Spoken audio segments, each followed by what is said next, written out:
Well, good afternoon. Here we are at the British Open.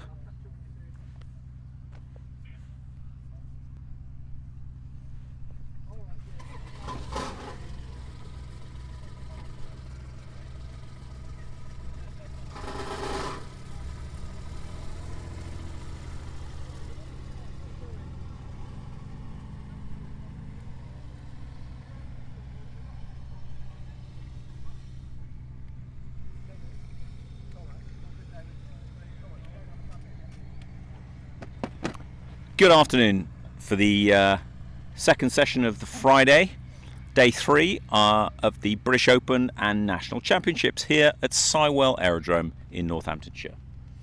You join us on a beautiful sunny day, 30 degrees heat.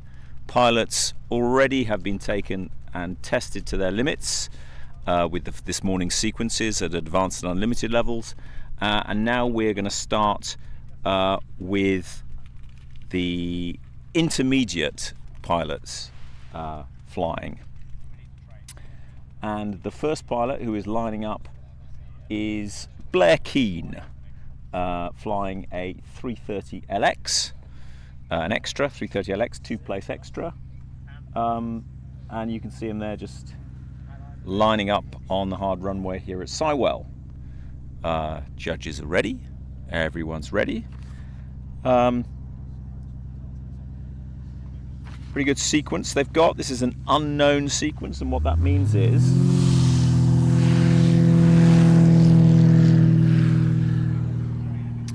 as we watch Blair take off, what that means is the pilots were given this sequence, this particular sequence of manoeuvres, yesterday evening, and they've had yesterday evening and this morning to read it and learn it on the ground, and they have to get into their aircraft and fly it for the very first time in competition. That is what an unknown is.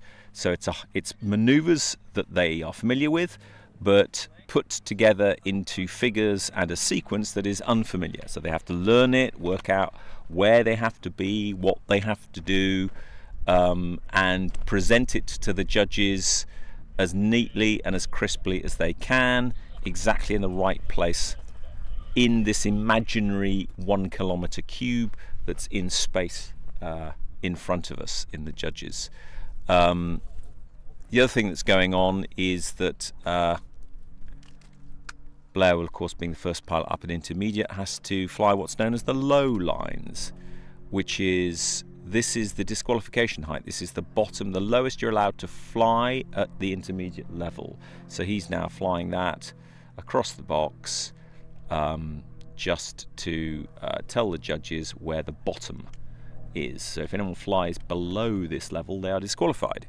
So safety is of paramount importance. So this is done at the beginning of every set of sequences, so that the judges have a very strict and rigid height regimen to keep pilots in the right part of the sky.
So this is the third sequence that these pilots have flown.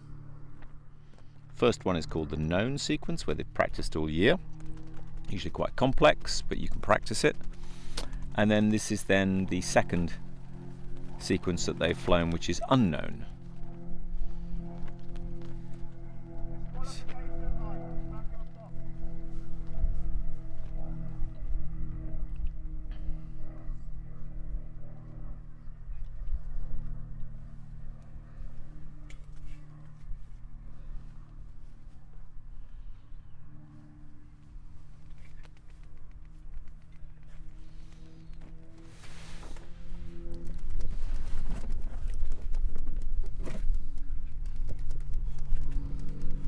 It was very important to get these low lines done correctly at the beginning of each session, just to make sure that we are managing safety, that no one is flying unnecessarily low. And then there's very strict protocols as to what to do if someone does fly low.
So we've just had a question in on the comments board about why the judges have changed position.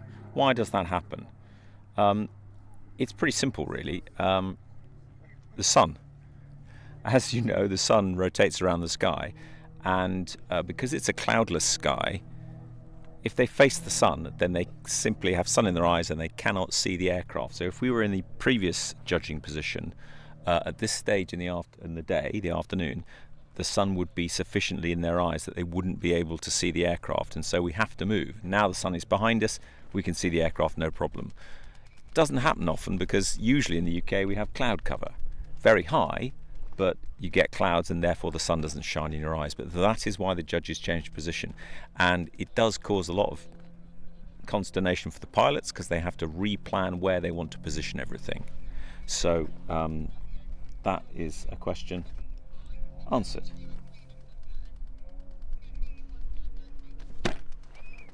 Right, so here we have Blair Keane wing rocking and coming into this intermediate sequence. Now the first figure is what we call a goldfish. So you go up 45, half roll, and then do a nice 3/4 of a loop, nice round loop to go 45 up the other way, and then a full roll. So he's got to bring a nice shape on this loop, which he's doing a good job of.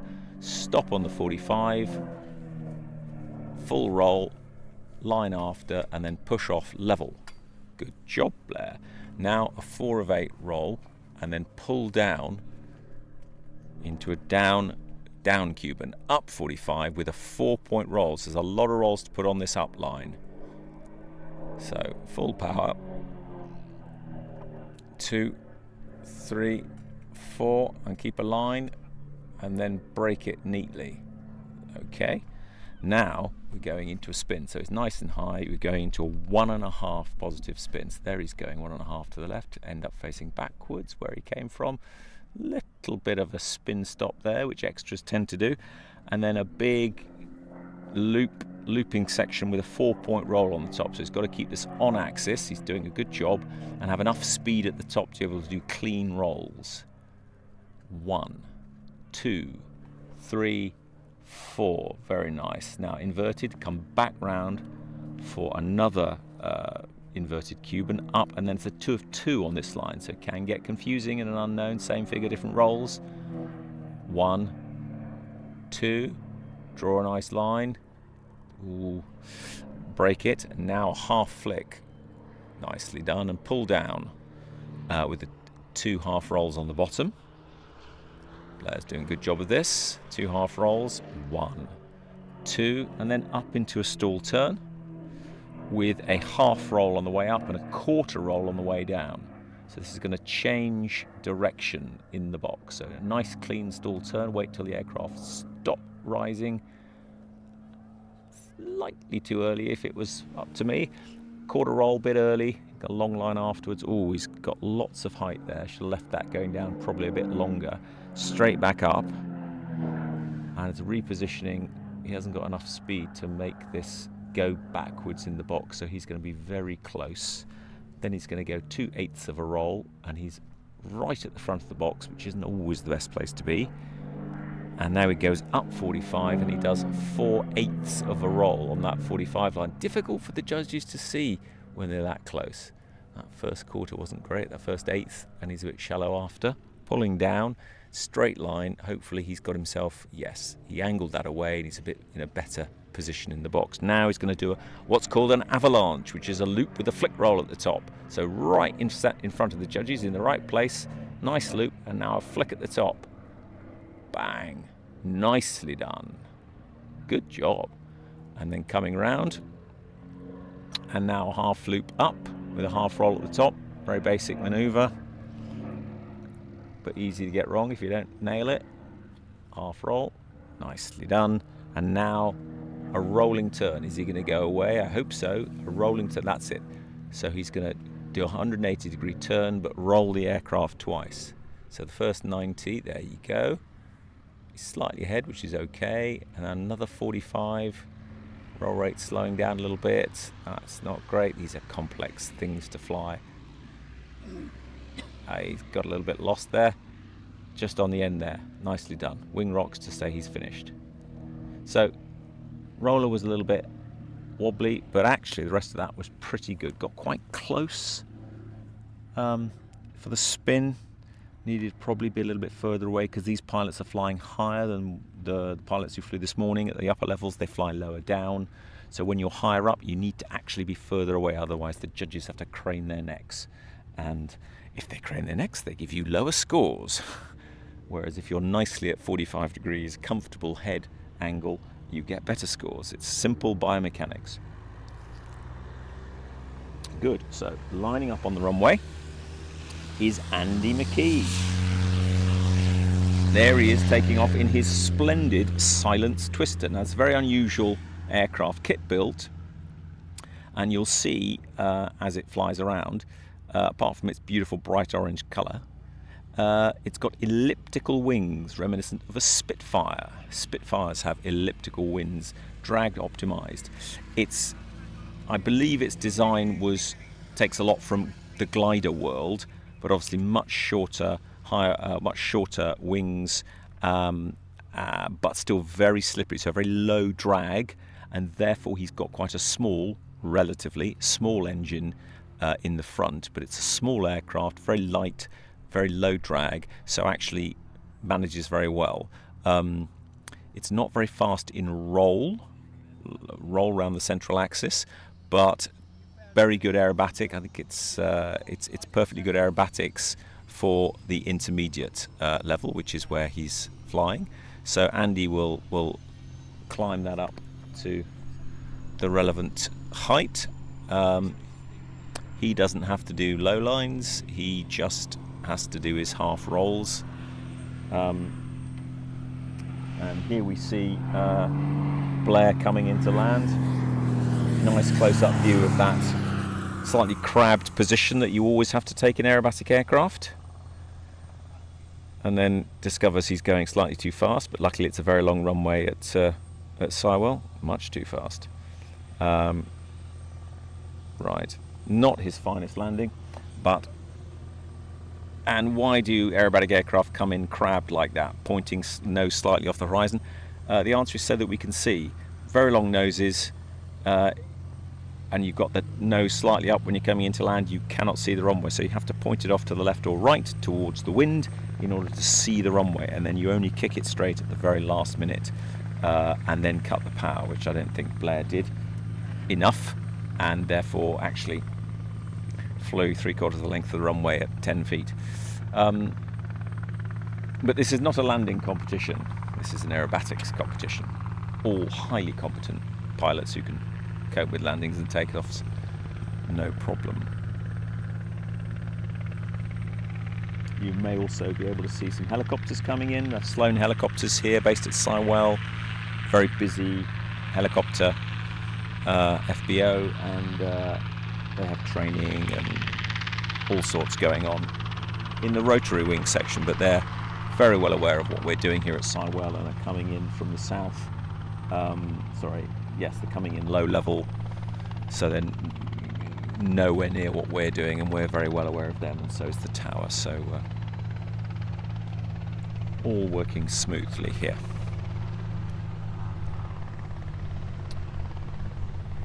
So that's the first pilot. Blair completed his second unknown sequence. It's a good intermediate field, some good pilots, and we're waiting for Andy McKee in his silence twister to set himself up, do his half rolls. Here's another one of those helicopters.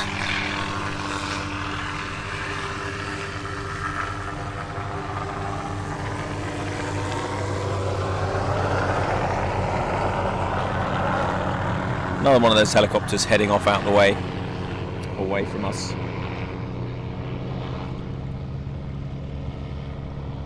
On this glorious afternoon at Sywell.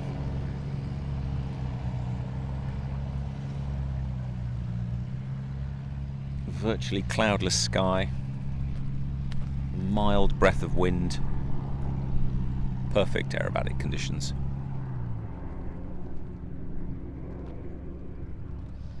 Now, one of the issues with the silence twister is it's quite slow by aerobatic aircraft standards, and so this process of getting it to the right height and the right position can take a couple of minutes longer than other aircraft. And also he's quite small, so he does look like he's further away than that EasyJet that's going over at 20,000 feet.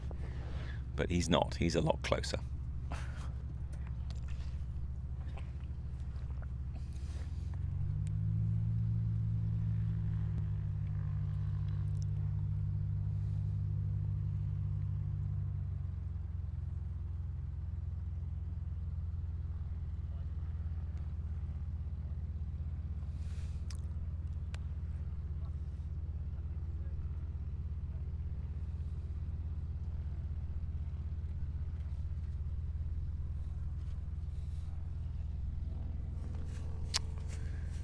And there he is,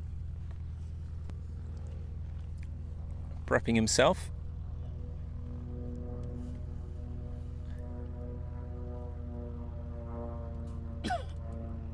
Warm-up figure, which will be a vertical line. You'll notice that the vertical line he can do is a lot shorter than most other aircraft, because he doesn't have the speed and power to make it longer. Very, very closely correlated with how much power you have. So despite his light aircraft, he therefore has less power and less speed. So energy management is absolutely critical, and Andy's very good at it. He's very familiar with that aircraft, flies it very well, and so just to be here competing in the nationals suggests that he really knows how to manage that aircraft with its low power and low speed. Good pilot, but a very different experience in the cockpit than it would be in the 330LX or one of the extras that we've seen, which have oodles of power, oodles of maneuverability and roll rate, and really it's kind of taming the beast, whereas Andy is wringing out every last bit of performance from his machine with finesse. So let's see how he does. He still has to create sharp lines and nice rolls and good shapes for the judges and make sure it's in the right place. He's lucky that it's a bright orange machine on a clear blue sky, so it stands out, because that's another issue with small aircraft. There are some others in the competition that are also small aircraft, and they have to fly relatively closer because they're smaller so that they can be seen.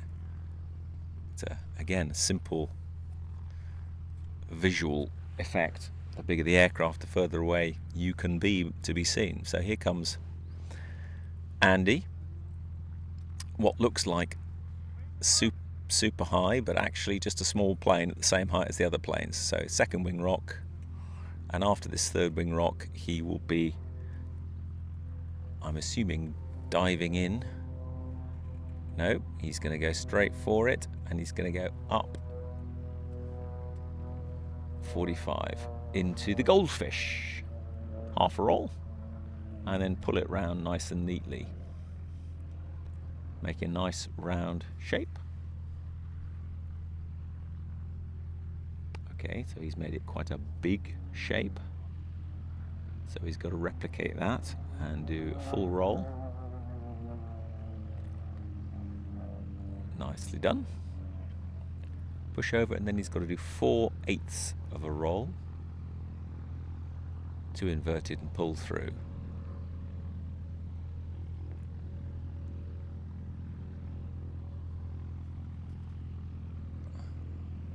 There he is.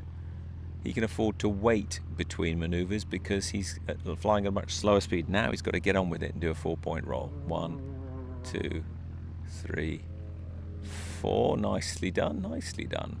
So he's managing this very well. Crisp push out. Now into the spin. 1.5 spin. What's he going to do with this? He needs to stop that aircraft. Nicely done, nice smooth exit. Now get some speed up and pull round. Have enough speed to do 4 quarter rolls at the top. Which he does. 1, 2, 3, 4. Hold inverted and then pull down, and then back up to the 45 for 2 half rolls in this sort of down 3/4 loop. 1 half roll, 2 half rolls, and then push off the top, and then he has to do a half flick, quite tricky, and keep it on axis. Nicely done, and pulls down level where he does 2 half rolls, and then he will be moving up into a stall turn with a half roll on the way up and a quarter roll on the way down. So is he going to go towards the judges or is he going to go away? He will have planned this on the ground. Oh, that roll was below half. Something went wrong there. He styled it out. He's going to come towards. Okay, that wasn't great. Oh, he's got a bit of smoke coming out there. A bit of oil being released from whatever happened there. He's going to come over and do 2/8 on the way down. 2/8. That's it. And he's beautifully positioned. And he's going to come in and then go up to the 45 and do 4/8 on the way up. 4/8 and then pull it right down into a sharp knife edge. He's done a good line after those rolls. That's very good. And then a nice straight line down to get lots of speed for the avalanche. The full roll with a flick at the top, right in front of the judges, hopefully. Come on, Andy. He pulls it up. Flick. Nicely done. That aircraft flicks nicely. Beautiful. Very nice avalanche. Nice and level, and then pull up, half roll with a half loop with a half roll at the top to prep himself for the roller. So this is a rolling circle. Is he going to go away? Is he going to go towards? I would say away at this stage, but we'll see. Which way are you going to go, Andy? Away. So he's going to roll the aircraft 45 degrees to inverted, another 45 degrees to erect. Same again, so that he ends up going back where he came from. Ooh, a little bit of a hesitation there. Keep it going, Andy. There we go. And wing rocks for completion. Very good flight in this lower powered but slippery and small aircraft. Actually very great, very good management of energy there from Andy. Didn't get low, didn't look like he was running out of power, so really good job. And now, lining up on the runway, we have our next competitor, Nick Ridden. So a very experienced aerobatic pilot, instructor with the RAF. And you'll see his bright yellow one design. So there's another kit-built aircraft, small, much more horsepower. I believe it's 180 horsepower. You can tell it's much faster. Very manoeuvrable, fast-rolling, nippy little aircraft. One of our other competitors flew this one all the way up to unlimited. So they are extremely capable aircraft, but small, and therefore brightly coloured. Therefore, he has to make sure he's not too far away. But Nick is giving it the beans, as he said to me yesterday. Having a go, here for the fun. Very experienced competitor. I think he's been flying even longer than I have. Loves what he does, and always entertaining. And very nice little one design, beautifully painted, and as I say, hugely manoeuvrable. So he's just getting comfortable, getting himself into the zone, relaxing, light grip on the controls, thinking about where do I want to start this. He'll obviously start with his 2 half roll maneuvers for this sequence with lots of interesting bits and pieces in it. Looks sort of simple on the outside, this sequence, but there's quite a few gotchas in there where if you're just a bit slow or you're just a bit off axis, then it can all go horribly wrong. So actually requires, and there's Andy landing his silence twister very nicely with flaps. You don't see many aerobatic aircraft with flaps.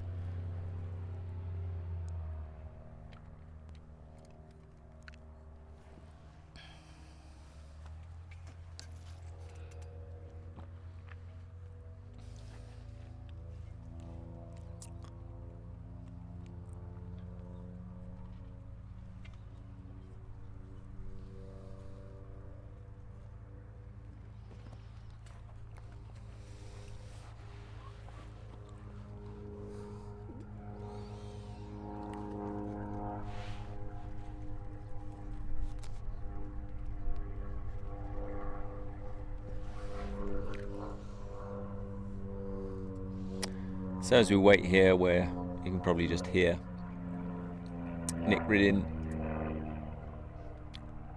doing his pre-sequence checks, half rolls, vertical lines, checking the wind, checking the straps, making sure the aircraft's absolutely on the money before you leap into an aerobatic sequence. Always check that both aircraft and pilot are fully in the zone before you do any aerobatics.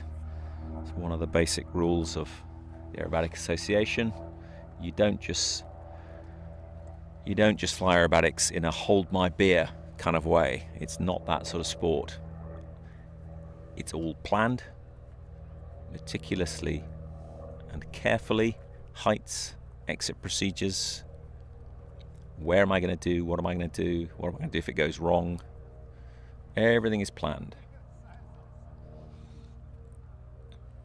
We think that it takes about, for 10 minutes in the air, probably about 2 hours preparation on the ground. Planning where you're going to fly, what you're going to fly, what you're going to look at when you do a quarter roll. Every single roll, you should know the picture of what you're looking at on the ground, which ground features. Surprisingly technical.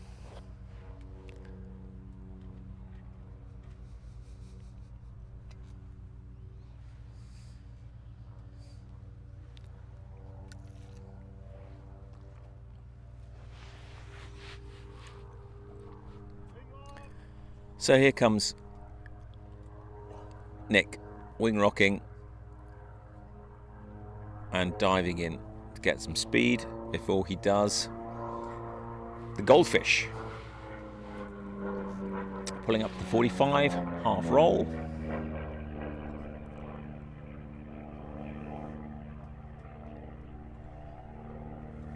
He's making this very big. That was a long line before the half roll. But he's doing a nice big goldfish and coming back up the other side, so it all works with a full roll on this 45. Nicely done.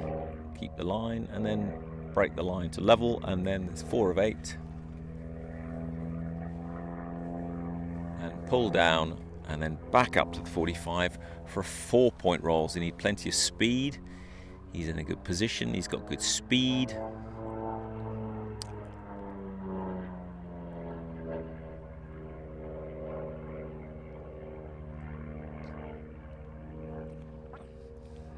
Pushing level. Now going into the spin. It's a little bit on the right side. That's a nice 1.5 spin. Very good. And he's pulling back round, so he'll have to make this big to reclaim some box, get himself back to the center of the box, which he is doing, but he needs to have enough speed to do a 4x4 at the top. 1, 2, 3, 4. Nicely done. Back on track. He's back in the right place at the right place. Now he can pull down, and he's reclaimed his position in the box, which is very good. Back up to the 45 for 2 half rolls. Perfectly in front of the judges. And then push off level. And then he's going to be doing a half flick and then pull down. There's that little half flick, there it is. Push and then down. A little bit of a line after possibly, and then another 2 half rolls on the way back. Very nicely done, and then up into the stall turn with a half roll on the way up and a quarter roll on the way down. And the question he will have planned is which way he's going to go. Is he going to come towards the judges, us, or is he going to go away? So let's see. I would say away from where he is, but you never quite know. Yes, away. So he is now heading off away, and he'll go back up and then pull back over the top in a humpty perfectly in front of the judges, and he'll see that he's 2 degrees off axis and straighten out. Yes, he has. And then 2 of 8, and then he'll go up to the 45 for a 4/8 roll.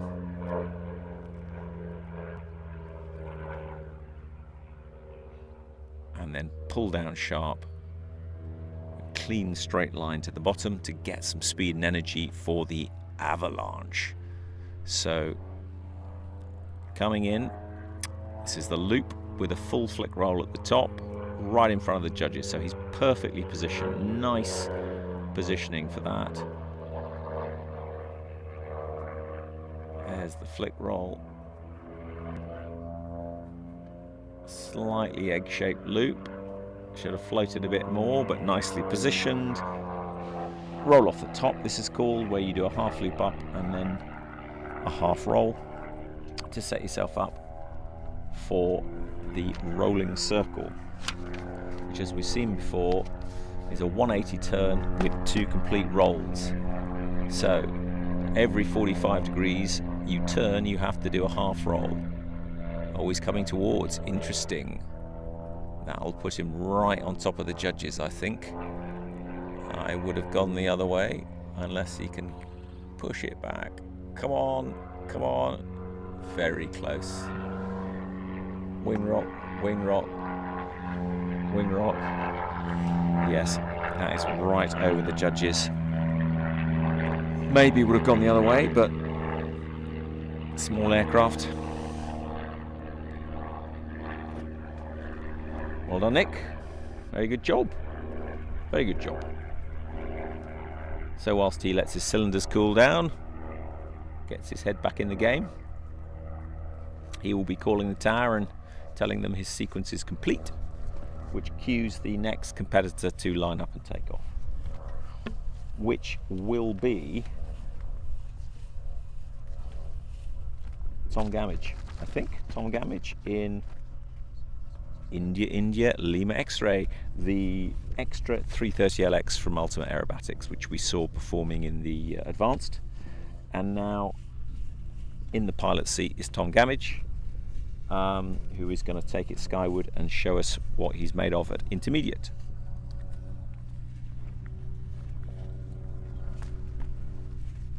Tom's based at White Waltham, near Maidenhead, quite close to London, where Ultimate Aerobatics are based, which is where this aircraft is based. So lining up, full power, 315 horsepower, 4-blade prop on this machine, produces the noise, slightly less power than the 3-blade prop, but really that you're only going to notice that difference at the very, very top of the sport.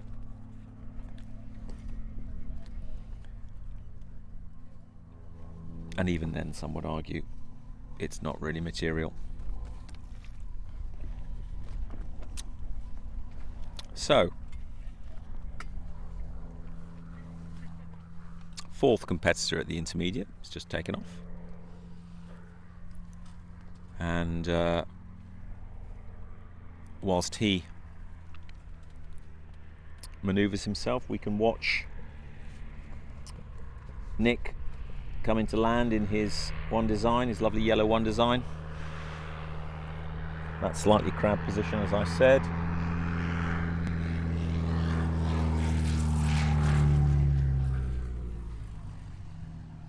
Cuts the power, floats it along, touches down very nicely.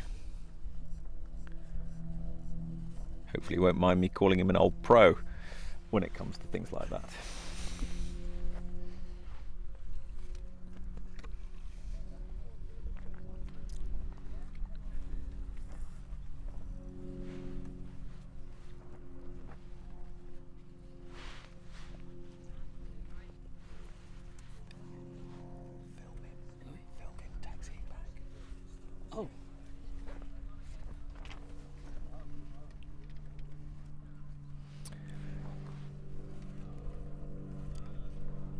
And you'll also see that Nick is doing what's known as a backtrack in his one design. So rather than head off across the grass, he is taxiing back down the runway he's just landed on. It's called a backtrack, so that he can keep it nice and clean and doesn't get grass on his spats. Takes it back to the hangar for a bit of fuel, bit of oil, bit of spit and polish.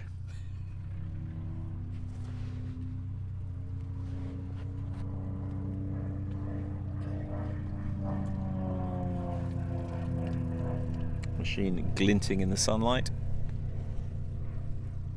as we hear in the background Tom Gamage setting himself up for his sequence. He's just done his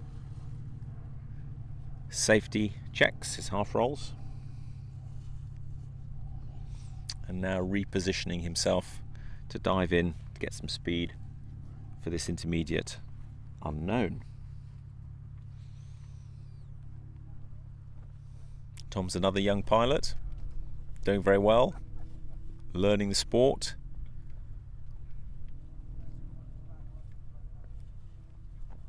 And he's got the right machine to be able to take the step up to advanced at some point.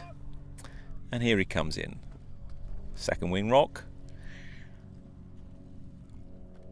I'm assuming he's going to dive down and do the third wing rock on a 45 to gain some speed, and then as soon as he comes level he starts, and then he'll go up 45 into the goldfish. Half roll. Nice. Slightly tighter goldfish and some of the other smaller aircraft because he's got the power to do it. Push back up, full roll, push off. Now 4 of 8. Very nice.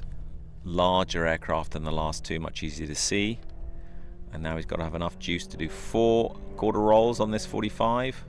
2, 3, 4. That third one was a little bit short.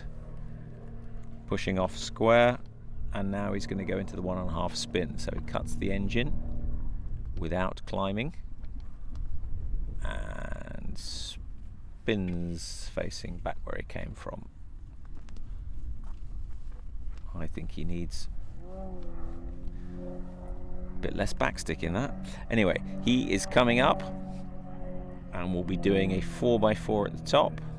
4 quarter rolls. 1, 2, 3, 4, and then pulling back round and back up to the 45 to do a 2 of 2, 2 half rolls.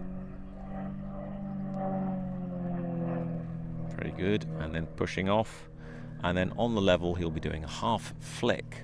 A natty little maneuver, easy to get wrong. Nicely done. A little bit of a wobble at the end there. Down the half roll, as in 2 half rolls, and then up into the stall turn with a half on the way up and the quarter on the way down. Again, is he going to come towards or away? I think he could come towards. Half roll on the way up. Nicely done. Slightly early on that stall turn, I think. And he's going to go away. Sensible choice. And then quickly up, yes, quickly up into the Humpty. Gain some distance back to keep himself in the golden zone.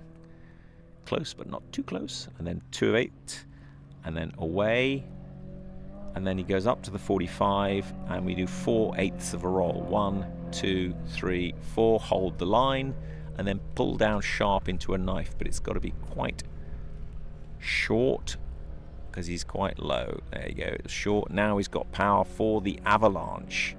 It's a loop with a flick roll at the top, right in front of the judges.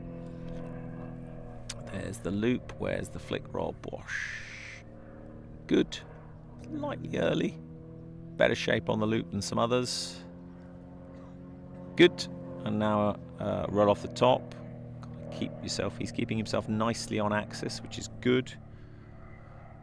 And then half roll, setting himself up for the rolling circle. A difficult rolling circle, so he's going to do a 180 turn but roll the aircraft twice whilst he's doing it. He's coming towards. Interesting choice. 1, 2, 3, 4. That is a very good job, and that is inside the box. Well, there you go. He chose to come towards but managed to make that rolling circle tight enough that he stayed in the box. So actually I think that was a very good job. Very good job. Great. So we're now on to our next small aircraft. So as Tom cools the cylinders and his fevered brow, he will be calling the tower to say he's completed, which alerts the next competitor to line up and take off.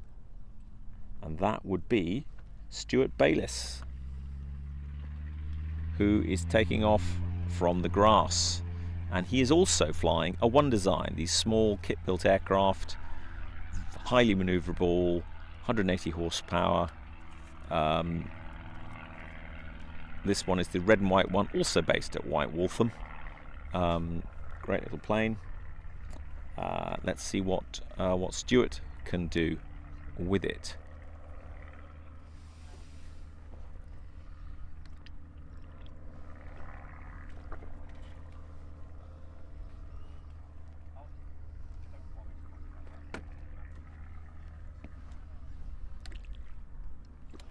And there's a very strict procedure for, once you get airborne, that you have to change frequencies to a safety frequency that is directly linked to the judges, and you cannot enter that kilometre of airspace called the box until the judges tell you that it's free, the box is clear, and therefore you can go in. So this is really, really important, because if someone stops halfway through because they've got a problem and someone thinks they've completed but they then carry on, you could potentially have a clash where two people are in the box trying to do aerobatic, and that is not what we want. So we have a very strict procedure for when you are and when you are not allowed to enter the box. So there's only ever one aircraft in the box.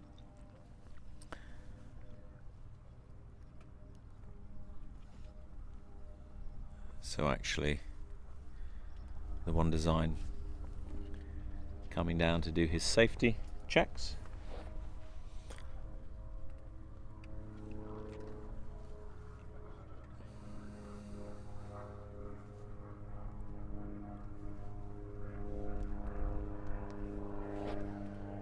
Hear the note of that 4-cylinder engine.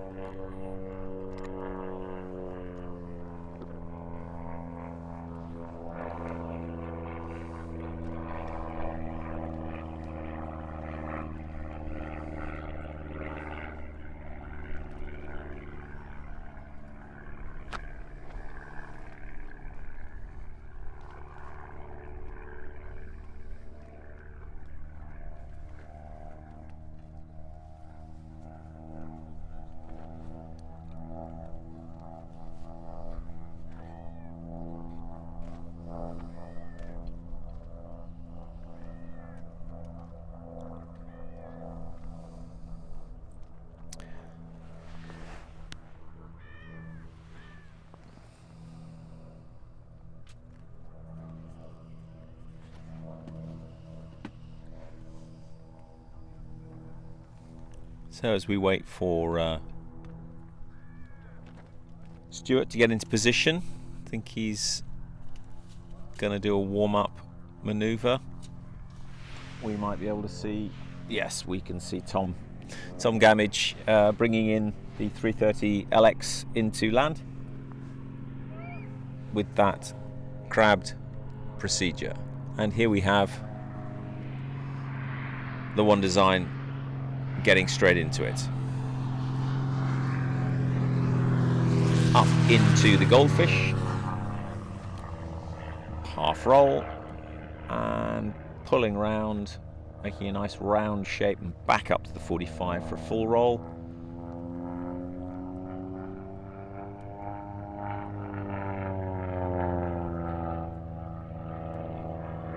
Well, that is already what we call a hard zero. So he's flown a 4-point roll there,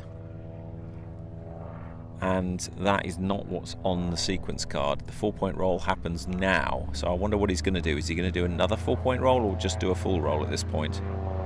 No, he's going to do another 4-point roll. So he will have realized that he's flown the wrong figure one, so that's called a hard zero. So he will score no points for that first figure, which is unfortunate, but that's just, sometimes the brain isn't necessarily fully switched on. Here's his 1.5 spin,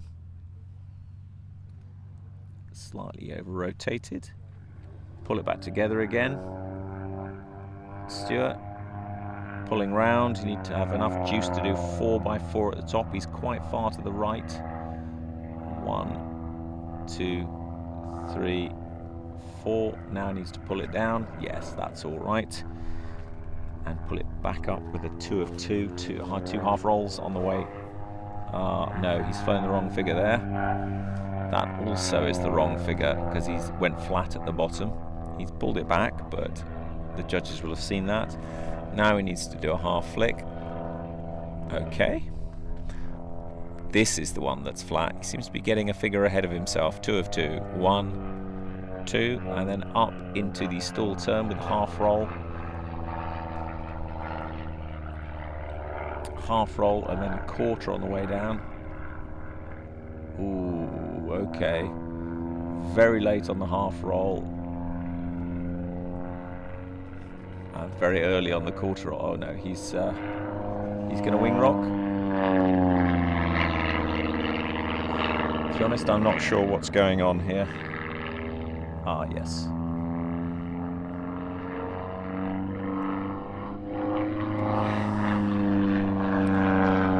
Got himself a little bit out of shape, a bit too close, rushing. Needs to calm down. He's back in the spot.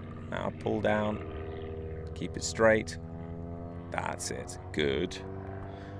Set yourself up, do a nice avalanche. Big loop with a flick at the top. That's a very big loop. Not too bad. Keep it on axis, good. A little bit tight on the second half there. Half loop up, it's very close, but legal, shall we say. Half roll, and now the roller, where he does a 180 turn whilst rolling the aircraft twice. And he needs to go to the right, good choice. 45 to inverted, 45 for the next roll, half roll, and another 45 for the next half roll. Keep the roll rate going. Complete wing rocks. So Stuart there getting a little bit caught up, having got ahead of himself. I think sometimes happens. You're so intent on the next figure you start flying it whilst you're in the middle of the first figure. So that happened a little bit on figure 1 for him, and got a little bit bent out of shape on the stall turn. Forgot the half roll on the way up, did it late, and that never works because you then don't have enough speed to make it decent, and then rushed. Interesting, but good thing is he got it back together for the knife edge, did a decent avalanche, and the rest of the sequence was good, and it's a very good sign that even though you might get a bit mixed up with various figures or do something wrong, to be able to pull it back, refocus yourself, concentrate on your flying and continue, that shows you're a good pilot. So props to Stuart for pulling it back together.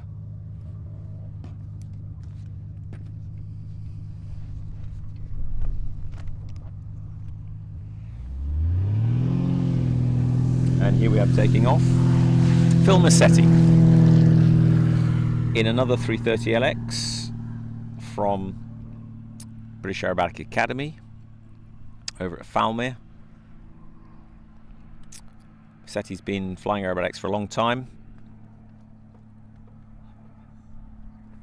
Took a few years off and has come back, borrowing this 2-seat and having good fun at intermediate.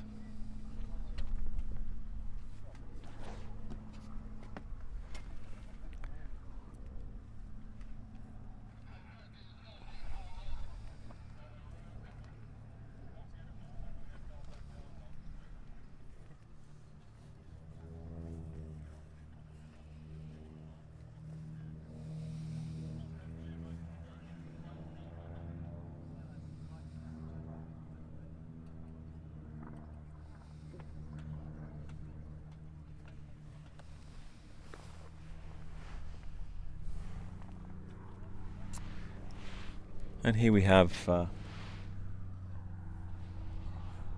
Stuart coming in the one design, bringing it into land with that familiar crabbed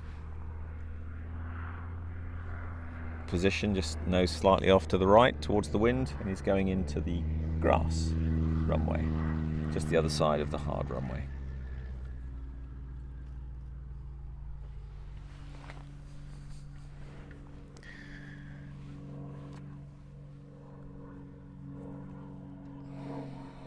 So Phil Massetti is the final intermediate competitor of the 6. That will complete that sequence. It being Friday, there's one more sequence tomorrow. And I'll say it again, but these sequences that these pilots are flying, they've only seen yesterday evening. They were handed these sequences. They know all the particular elements, but they've never had them put together like this before. These particular figures in this particular order they've not done before. So this is the first time they're all flying it. Hence, it's as much remembering it correctly as it is being able to fly it correctly. There's plenty of pilots who can fly it all but can't remember it, more so than pilots who can fly it than the other way around. But that's why it's such a demanding sport. You have to be mentally really on it to be able to do this, whilst also flying upside down at 200 miles an hour. The joy of this sport.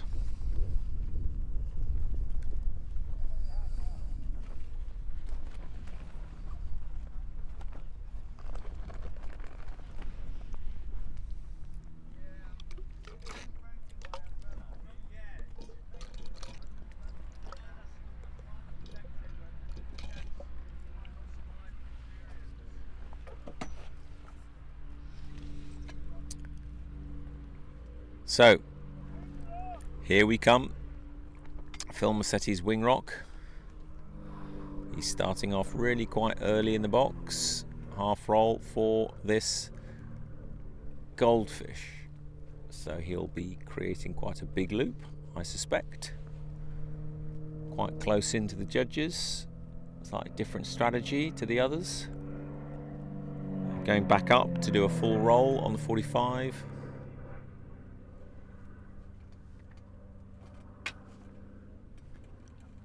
Slight bobble there at the end. Come on, Phil. Now he's going to do 4 of 8. He's a little bit left. 1, 2, 3, 4. Pull down. And then straight, but now he's back in the zone. Back up 4x4. Still quite left. 1, 2, 3, 4. Draw a line and then straight, and now he goes into the spin. 1.5 spin,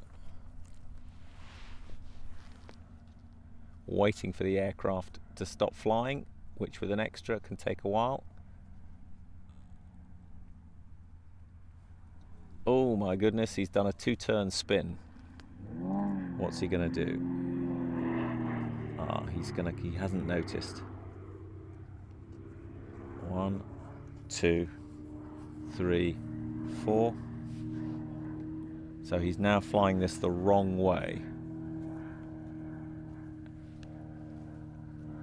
I don't quite know what he's doing. I don't think he knows what he's doing. He's now continuing the sequence in the wrong direction. So this does happen, and suddenly you're doing the whole sequence in the wrong direction, which means unfortunately he will zero all these figures if he continues. What he needs to do is to wing rock and start again. No, he has not noticed that he's doing it in the wrong direction. Well, this is unusual. He's flying it quite nicely. Come on, Phil, stop. Wing rock, realise you're not going the wrong way. You're not going the right way, sorry. Now I think there's a thought bubble. No, he's continuing. He's going to do the stall turn with a half roll. Completely in the wrong direction. Now I know Phil quite well, and he'll have some choice words to say about this. He'll be quite pleased with how he's flying this. I know he will. He'll think, great, I'm back on axis. But he's doing this all in the wrong direction. He's probably looking out the window thinking, now why is it not quite what I imagined when I planned it? 2 of 8, pulling out.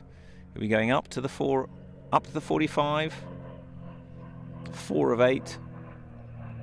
1, 2, 3, 4. Nice sharp knife edge down. In the wrong direction.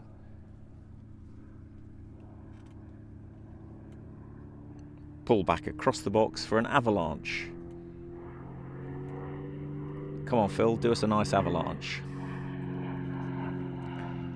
Right in front of the judges. There we go. Perfectly positioned. Just 180 degrees out of phase. Very nice. A little bit early, but oh, and he's got a nice shape. A little bit tight on the second half of that loop. Now roll off the top.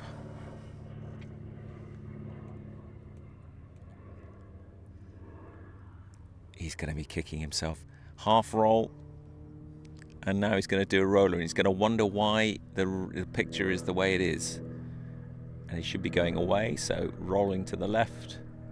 There we go. 45 degrees and half a roll. There you go. Second section, third section, 45 degrees, and then third section. Now, slightly overdid that. Did more than 180 there. 3 wing rocks, and he'll be quite pleased with himself for the second half of that sequence. Until he suddenly realises, hang on a minute, I flew that in the wrong direction. So I don't know when that moment is going to happen. Usually at this point it happens when you land, taxi to the pumps, open the canopy, and someone walks up to you and says, well, and you go, well, what? And they go, oh, didn't you realise you flew that all in the wrong direction? Oh well, Phil, maybe next year. Good effort. And that brings the intermediate pilots section to a close. And there will be a pause. Tea and cake, I think. That's what I'm hoping for. And we'll just watch Phil come into land. And then we will start again with the final 6 pilots of the sports category. It's a good competition at sports, some good pilots, some interesting aircraft. That'll be great. On this absolutely picture perfect day, summer's day at Sywell Aerodrome.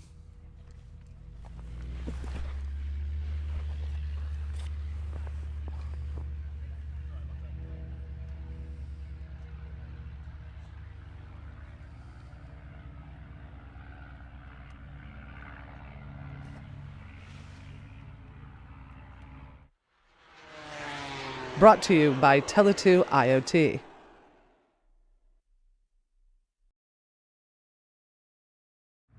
A little bit of an ask because the first sports pilot has just launched. So I need to have words with the management.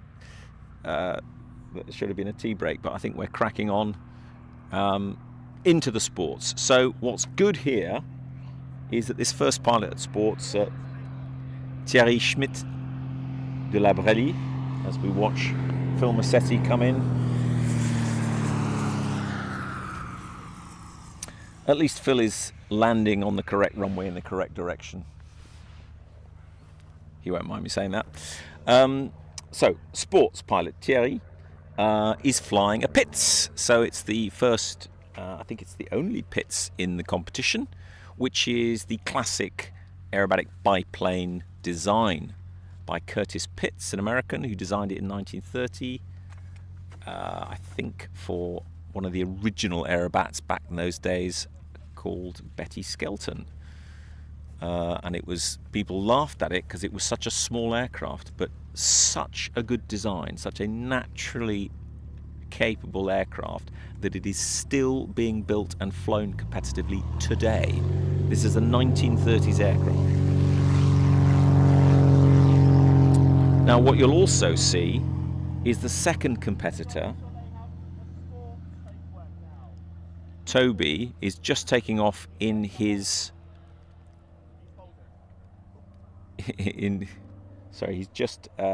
taking off in his Firefly. Now the reason he's taking off is the Firefly takes a long time to get to height, so he is going off into the distance to get to height, so that by the time the pits is finished he is in the right position. So that's why he's taking off early. No, the Pitts, Curtis Pitts designed this back in the 30s, and yes, it's had the engine massively upgraded, and this one will have, I believe it's either an S1T or an S1S. It'll either have 180 or 200 horsepower, constant speed prop, 4 ailerons on both wings and so forth, and various other minor upgrades. But basically, the aircraft design was so good, it's still the same. Phenomenally capable, strong, does exactly what you tell it. Brilliant aircraft, and it's the 80th anniversary or 75th anniversary, I'm going to get that wrong, this year of the Pitts. So our next contest is a Pitts festival, so we're trying to get all the Pitts pilots in the country to come and show off their Pitts. These marvellous airplanes, I learnt in them, I think many people learn in them. Marvellous aircraft. There's a two-place one called an S2, and this is the S1. Capable of flying unlimited figures, but now doesn't have the power to do the long vertical lines that are required for these figures, for these sequences. So nobody flies it in unlimited, but it can fly negative flicks in vertical and all the things that are required with this fantastic airframe. So we've got Thierry, who is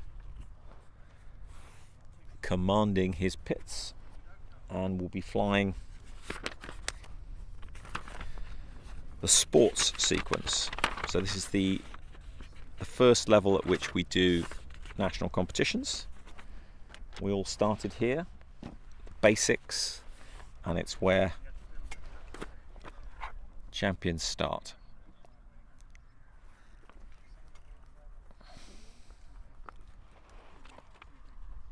He will be getting himself positioned to do his half rolls and his warm-up figures.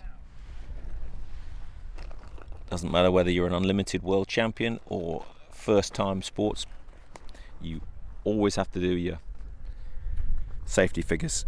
Make sure you and your aircraft are in shape before you launch into a sequence.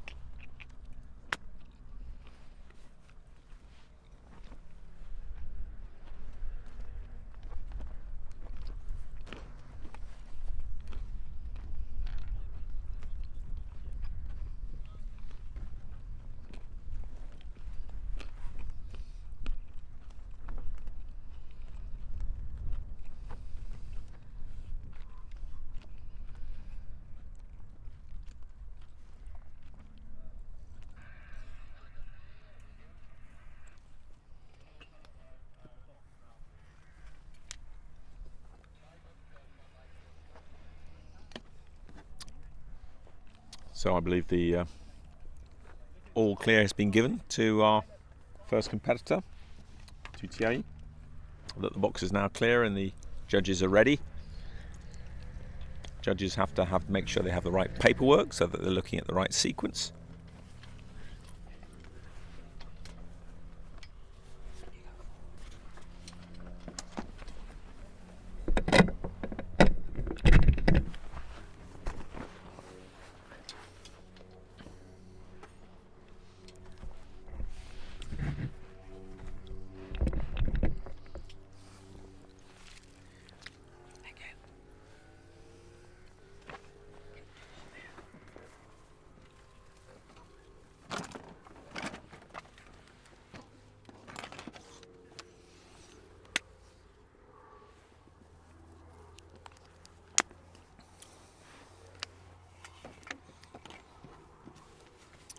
So now Thierry's in the box.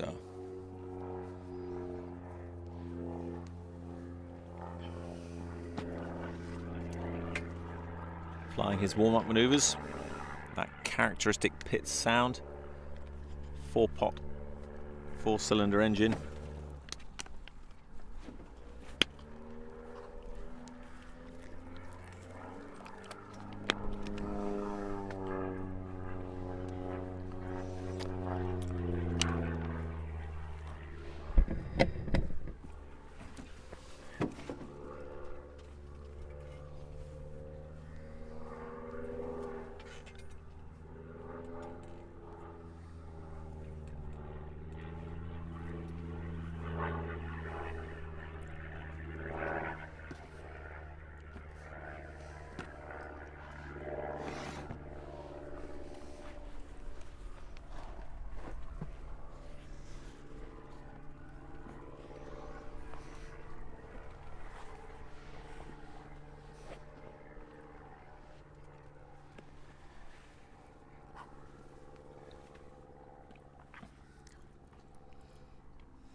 And here comes Thierry with some wing rocks into the box for the first figure.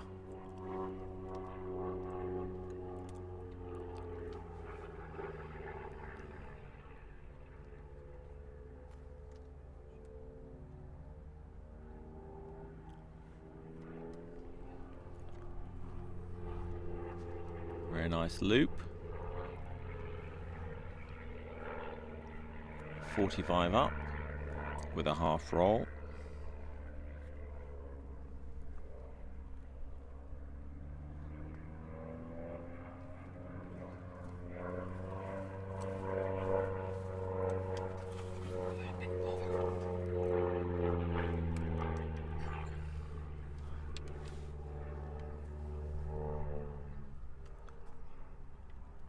And a half Cuban.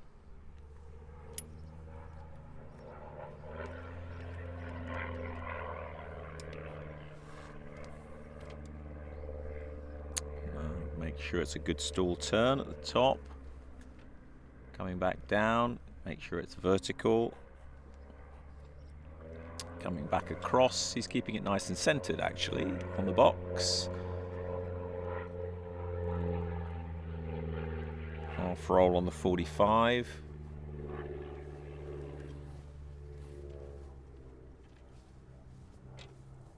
He's keeping it nice and centered. Another goldfish.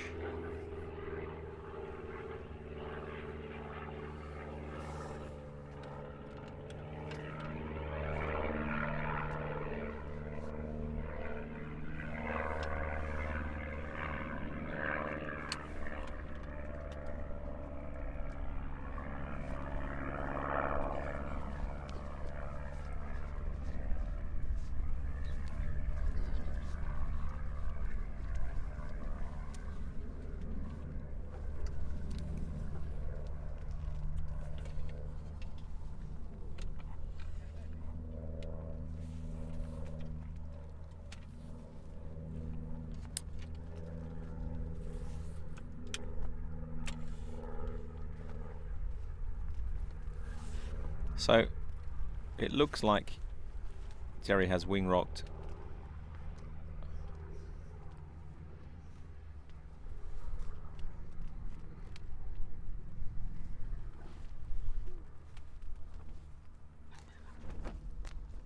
and taken a break.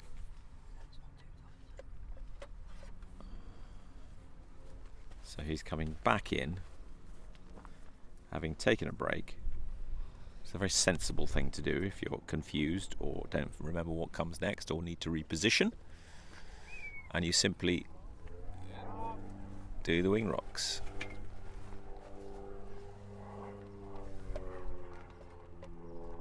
To gain altitude.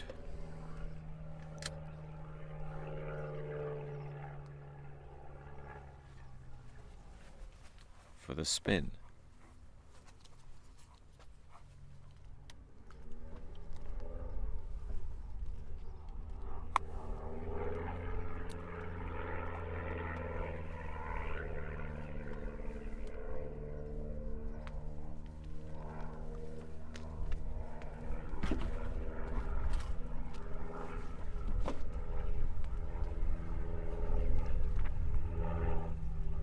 And then a competition turn.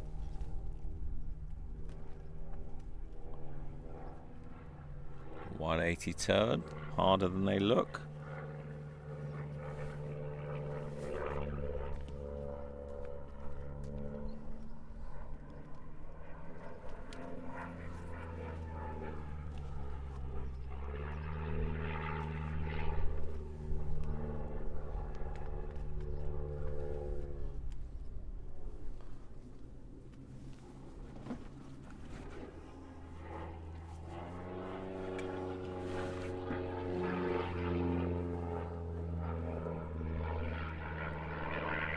And that's the sequence.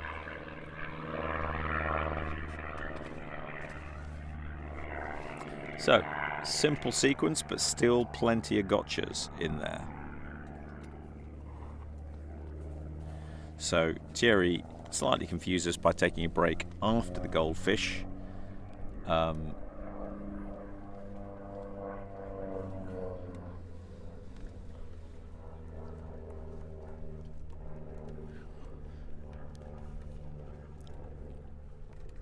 And now we'll be returning whilst Toby Reed, who's in the Firefly, who's actually been up the whole time but away from the box, will be waiting for the call that the box is clear, and then he will enter the box to do his version of this sports sequence.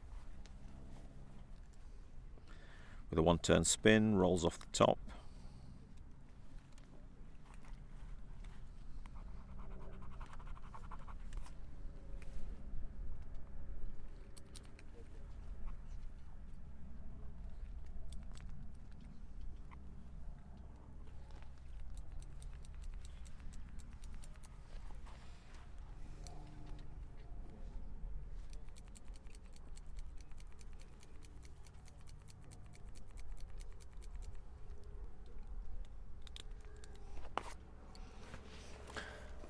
So,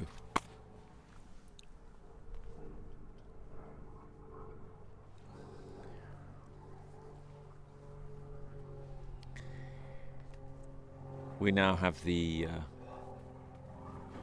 graceful but ever so slightly lugubrious Firefly, slow rolling but very, very capable machine. Great one to learn in. The T67 Firefly has a couple of versions with various different sets of power. Is a side-by-side. So it's the only side-by-side aerobatic aircraft in this competition. And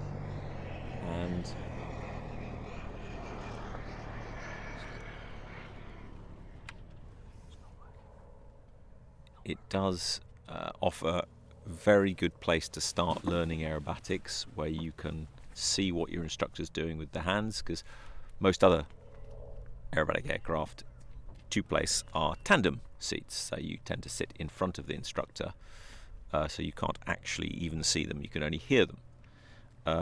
The other famous two-place aircraft side by side is the Cap 10, which is very familiar and well loved in France.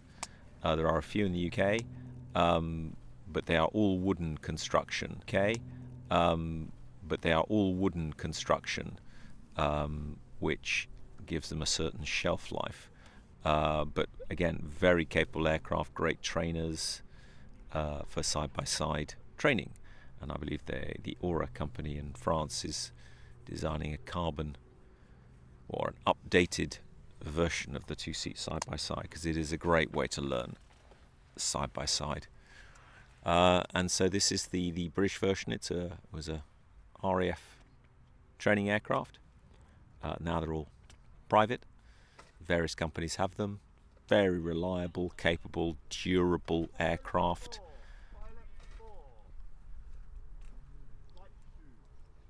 Very capable. And so Toby Reed is just manoeuvring it to get it into the right spot to begin this sequence.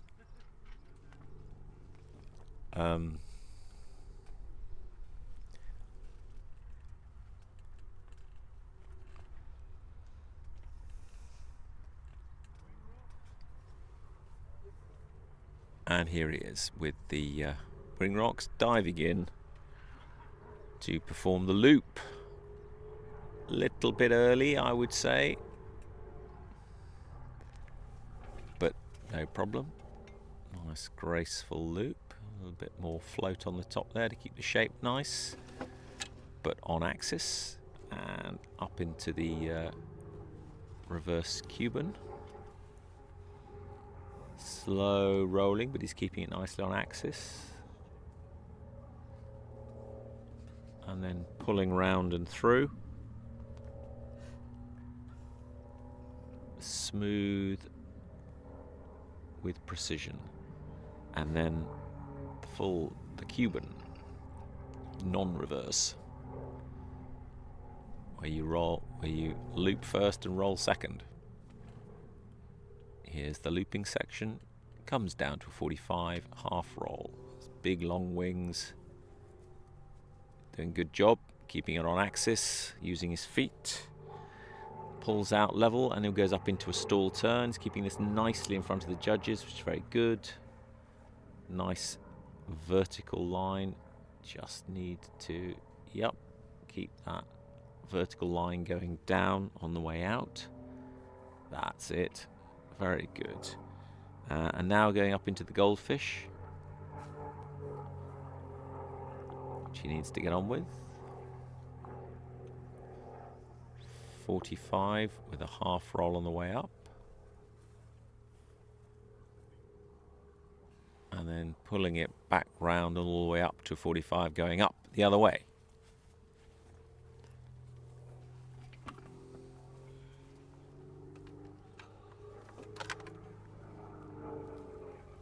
Nice line, pushing off. Now he's perfectly positioned for the spin. Very good job. Nice one-turn spin. Nicely stopped. Bang in front of the judges. Very good, Toby. Now half roll off the top. Pulling up for a half loop and a roll at the top there to be upright. Oh, you could have a 4-course meal in the time it takes to roll. Now he's got a competition. Oh no, he's going to wing rock. So that's interesting. He's going to take a break. Does he feel he's not in the right position? So he's decided to take a break before he does the 180 roll. So he's going to reposition. And because there are no clouds of any significance, he will get a penalty for this break, or maybe there aren't. It's always free breaks at sports. That's a rule I don't know. At the upper levels, if you take a break, you are penalised, but it's always better to take a break if you're unsure of your position or you forgot what's happening next. Take a break, wing rock, get yourself sorted, start again, because the penalty is much, much less than messing up the figure that you're not quite sure about. So it's a good thing to know how to do.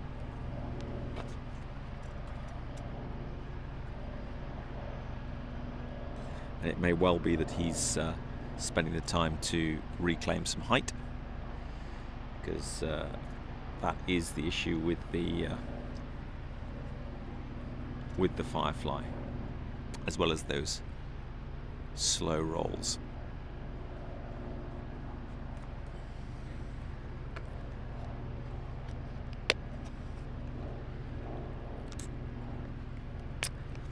And the next figure is actually a 180 turn. So it sounds very easy, but competition turns are actually surprisingly tricky, because the aircraft has to roll whilst going straight ahead to 60 degrees, not less and not more, not 90, 60 degrees, and then perform the roll perfectly to 180 whilst maintaining that 60-degree bank on the axis, and then once you're on the axis, roll level.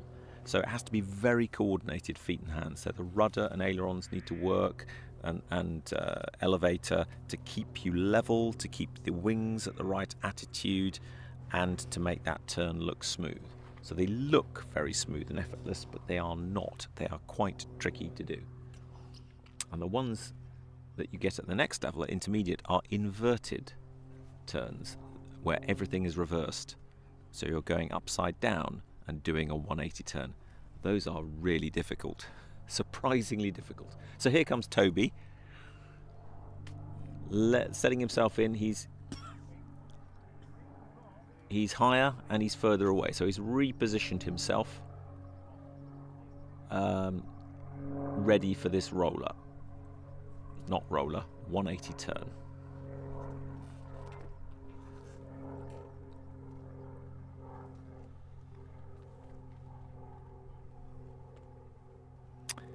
Wings to 60. Nice coordinated turn. Holding the wings at 60 and then rolling back when you've reached the other dimension. That's very good. Now half roll and pull down, and this is a full Cuban, double Cuban, up to the other 45, another half roll, and then back round again. And making a decent shape in the sky. Gets very slow at the top there, but he's keeping it nicely on axis, and then as he comes levels, a nice 2 half rolls on axis, which takes quite a lot of doing in a Firefly, a lot of footwork required. Keep the aircraft going the same direction. Nicely done. And there are the wing rocks to signify the end of the sequence. Good job, and quite a tricky aircraft to manage with the slow roll and the relatively low power. And we will be seeing what his father can do, because his father is flying the same plane later on.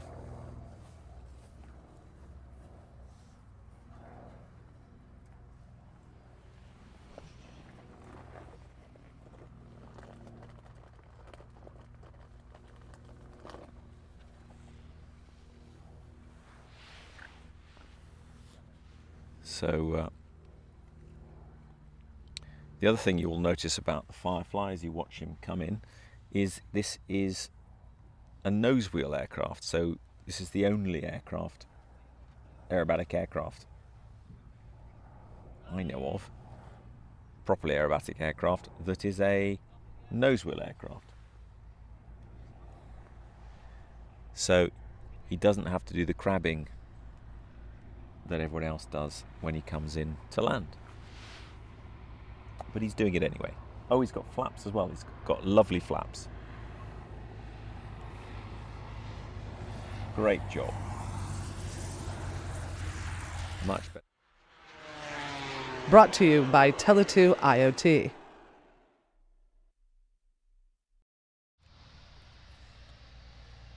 Very good.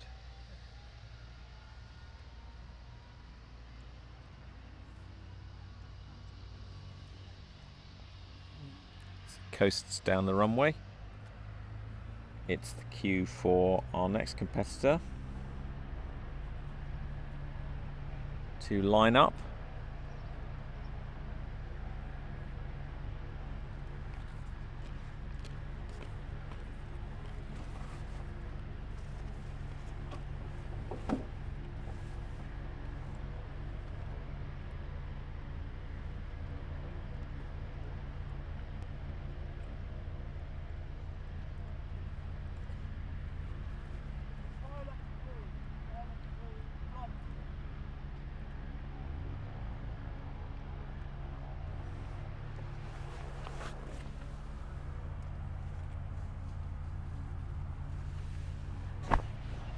So, our next pilot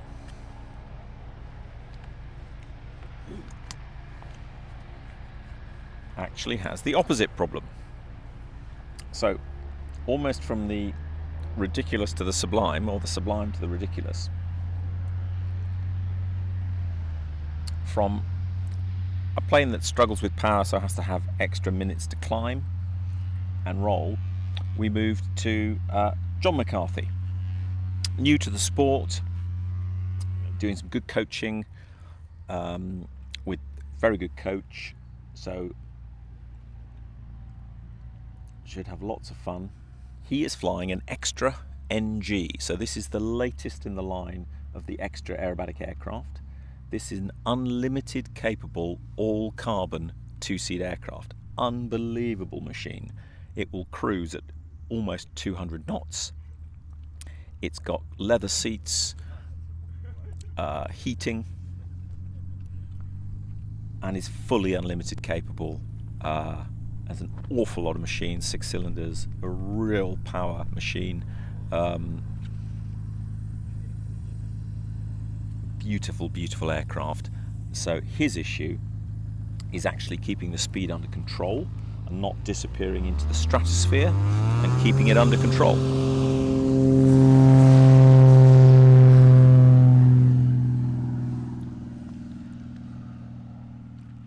So this is very much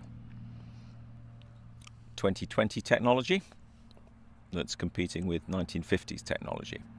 So this is an all-carbon aircraft, 315 horsepower, full span ailerons, rolls at more than 400 degrees per second, amazing vertical penetration. As I said, it's a air display capable aircraft. And John is learning to tame the beast. Just entering into aerobatics, and you have to take it step by step. It doesn't matter, as you've seen, whether you have 1950s aircraft or the latest carbon. You need to be able to fly round loops, straight lines, 90 degrees, in the right place at the right time, make the right decisions. It's all about the pilot. This aircraft will do exactly what you tell it to do, which is sometimes a problem.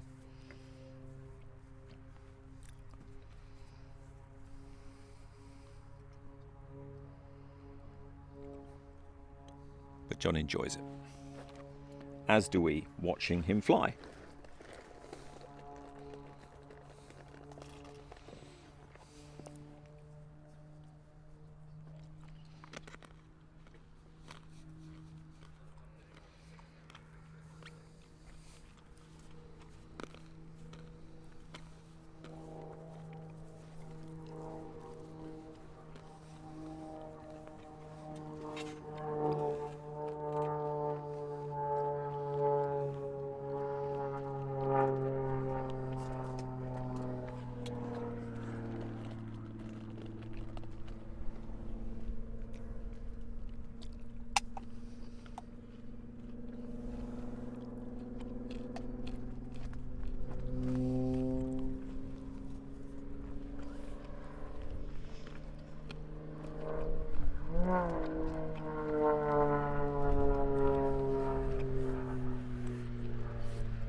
Right, so here we go with John McCarthy in the extra NG.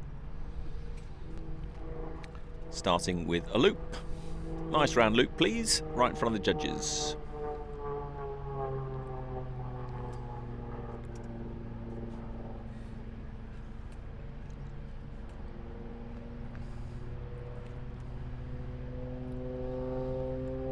So, quite an egg shape to that loop, but nicely on axis.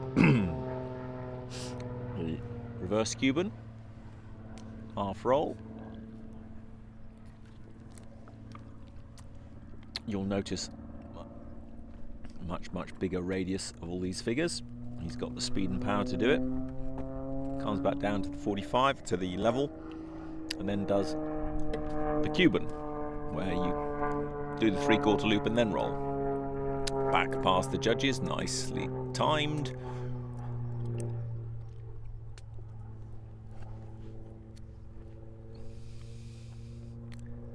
Onto the 45 for a half roll. Nicely done. Bring level and then up into the stall turn. So nice straight line, vertical, and then pivot just at the very apex, and not before or after. Nice. Nice long line on the way down, very good, straight line. And now into the goldfish. So this is where we go up 45, half roll, wait, and then pull back round to the 45 going up the other way. Nice big figure here in this powerful machine. Big pictures in the sky. Back up 45, draw a line. Now he's going to push it off and get this slippery machine to stop. So he has to pull the power and go into the spin. A nice one-turn spin. There we go. Over-rotated that spin, but he got it back.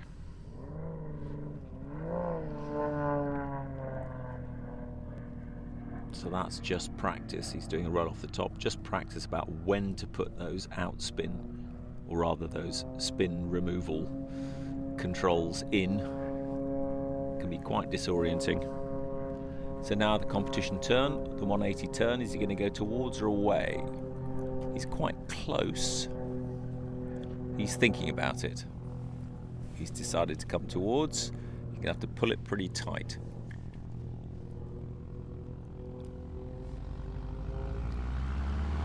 Yeah, he's now very close. He needs to wait before he does the half roll and then pulls back down and round it to this double Cuban, sort of figure eight-ish, infinity sign figure, and a half roll.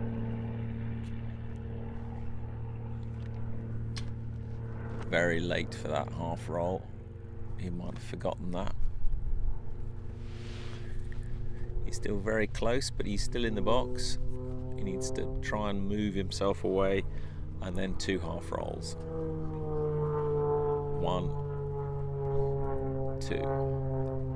Wing rocks. Yeah. Well, good effort by John there. Slightly over-rotated the spin. Easy to do. It's a big aircraft. There's a lot of energy. You need to absolutely put the opposite foot in a quarter, 90 degrees before the exit. So that's after 3/4 of a spin, and you have to do it accurately and positively, or the aircraft won't stop spinning as it did then. It'll carry on for a bit longer if you put it in either late or tentatively. There's a lot of energy. So but he got it back on axis, didn't let him ruin the next figure, which is very good. So yeah, it'd be interesting to see how the judges score that. John McCarthy in the extra NG.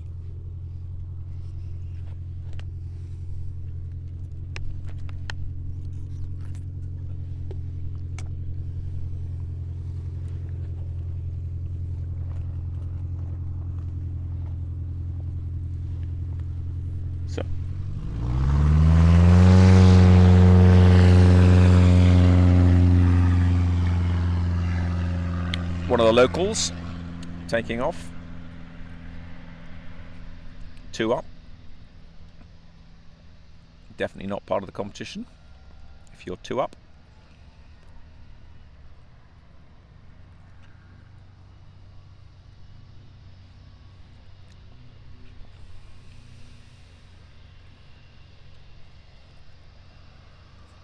Right, so our next competitor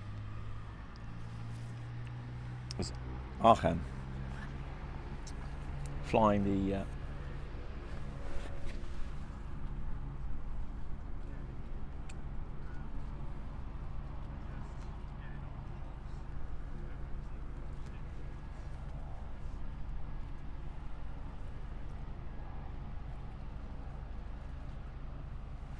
I think Arkan is lying up on the grass runway. He's flying the extra 330LX of British Aerobatics Academy, and based in Falmere. The same one, Laura, was flying at advanced.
Here's John McCarthy bringing in that beautiful NG to land. Burbling away this big 6-cylinder.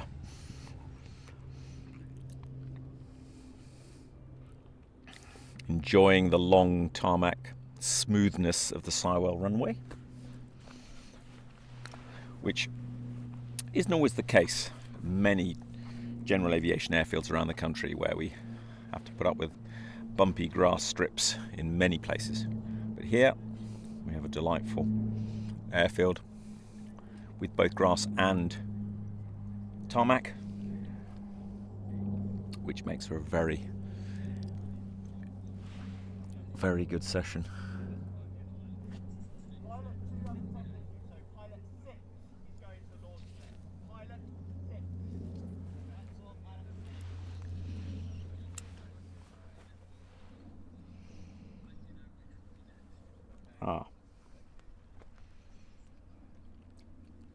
So I think we've just heard that Arkan isn't ready.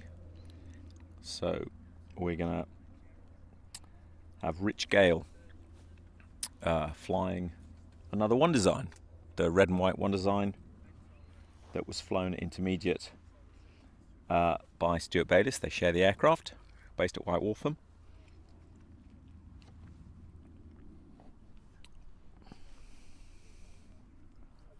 So I believe there might be a slight pause whilst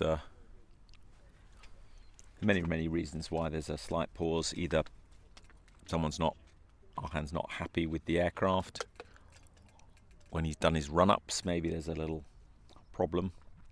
Or it can be as simple as you've left your belt on, or there's a pen in your pocket. And when you're flying aerobatics, you cannot have anything loose in the aircraft. A pen, a watch, anything that might, or a piece of paper. And if you're all strapped in and you've taxied out and you suddenly discover there's a piece of paper in your top pocket or something that might fly out, you have to taxi back, turn off, get rid of it. So things like that happen in aerobatics, and it's much better to be completely confident that you've got nothing loose in the cockpit before you take off than just saying, oh, I'm sure it'll be fine, because those aircraft are not sealed, so if there's something loose it can get down and then get jammed in the controls. It's not a situation you want to find yourself in. So that's probably why we're pausing. Just waiting for Rich to... He will have had to bump up a spot, so probably wasn't quite ready, so there'll be a few minutes delay.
Background, we have the dulcet tones of quite a large helicopter, I suspect, starting up.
Well, I must say that usually when we sit around at an airfield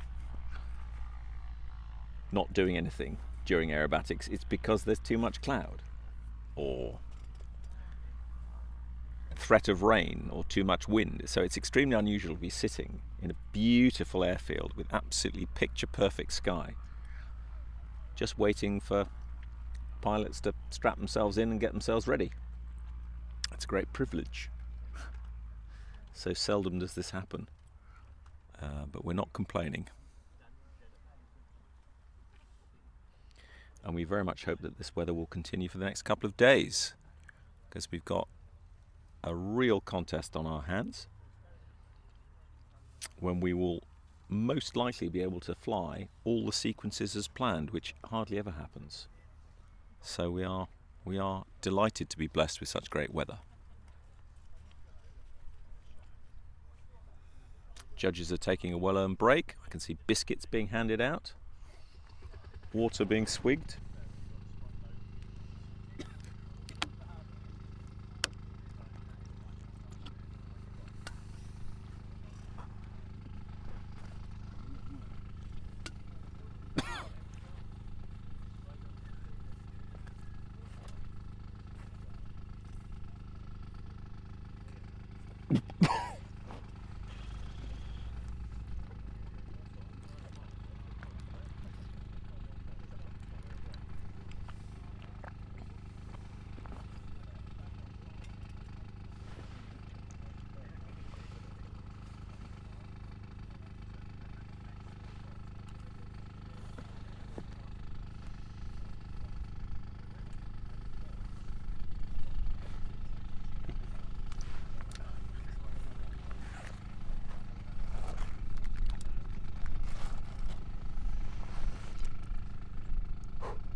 I think this is the dulcet tones of a one design taking off from the grass. So this would be Rich Gale from White Waltham, taking off in his red and white one design as a gust of wind heads across the airfield, blowing umbrellas. We haven't heard this.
Right, so here's Rich Gale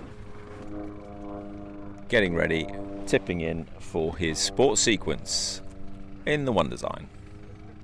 A loop in front of the judges.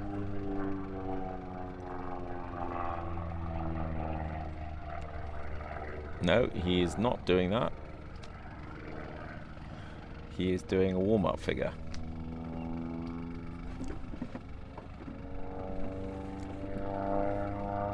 I thought I'd missed the wing rocks and he was tipping in. No, he was doing his warm-up figure. Very good. Well done, Rich.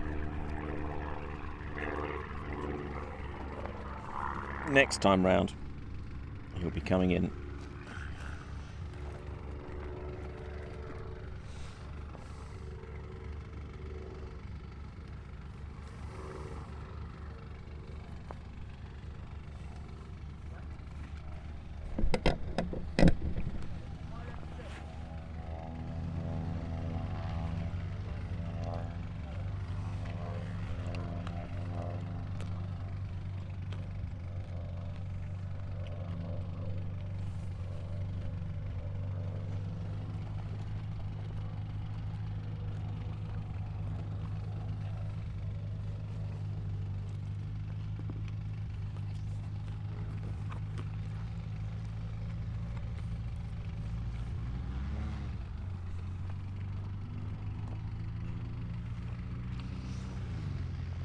And in the background you can see Adrian Reed lining up in the Firefly once again to take off early to give himself time to climb, because he's next after Rich Gale. So he'll be taking off underneath the box as Rich Gale approaches. One wing rock, two wing rocks,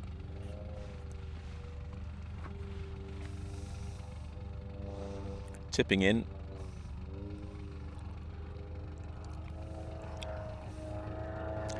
Ready for a loop.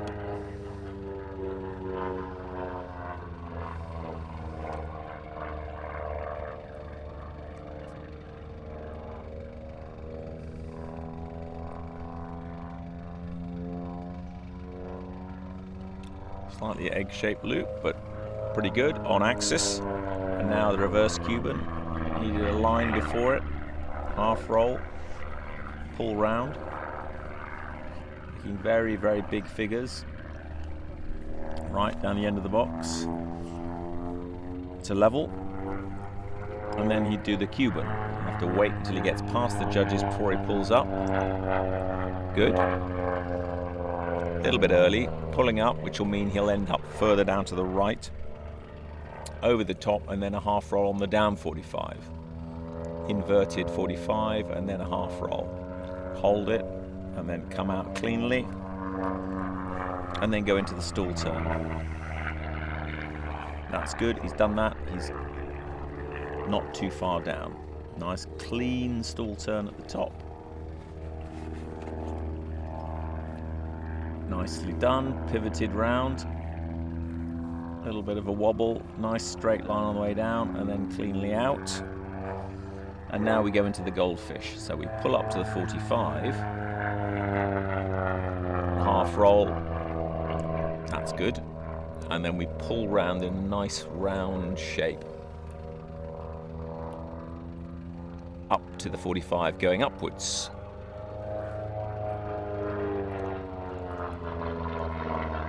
And then push off. And now into the spin. So the spin's going to be quite a long way to the right. He needs to push off. He needs to push off. That's a very long line. So now his spin is right down the end of the box, because it'll take him a while. There's the spin, right down the end of the box. So, and he's done. And now half turn. So he's actually outside the box, but he's on axis and he's coming back. So half a roll. Now, what he needs to do is to wait until he's beside the judges and go to the right. So he's got, this is what he's got to look out of the wings, see where he is, know his reference points, and then do a competition turn to the right, even if he did plan it to the left. So let's, yes, there you go. That's a good aerobatic pilot making decisions on the fly.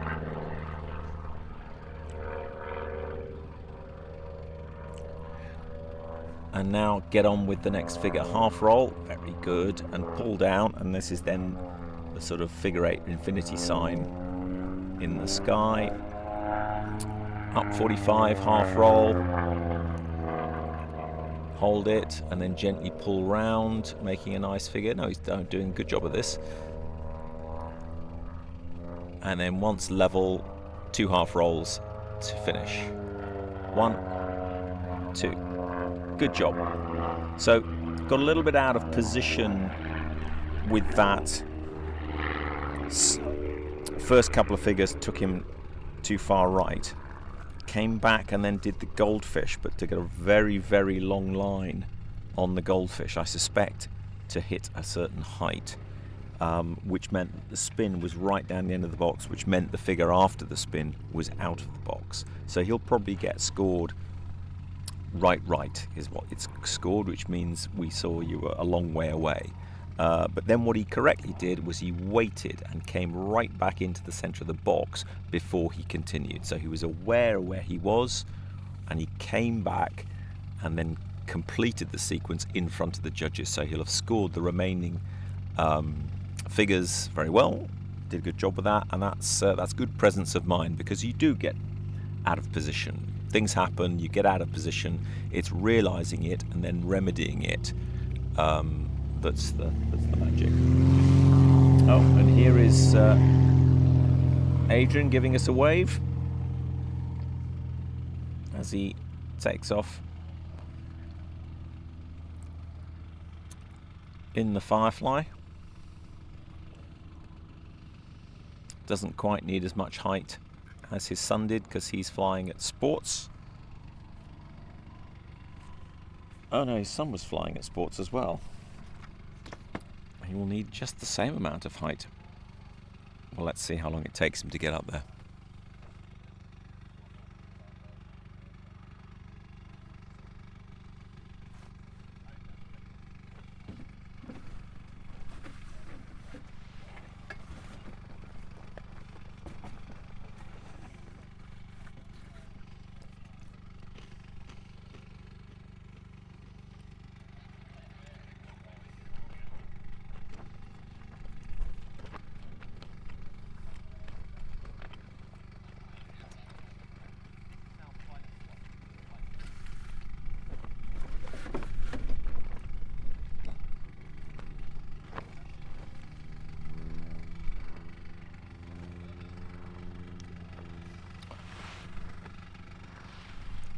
And now we can watch Rich coming into land in the one design.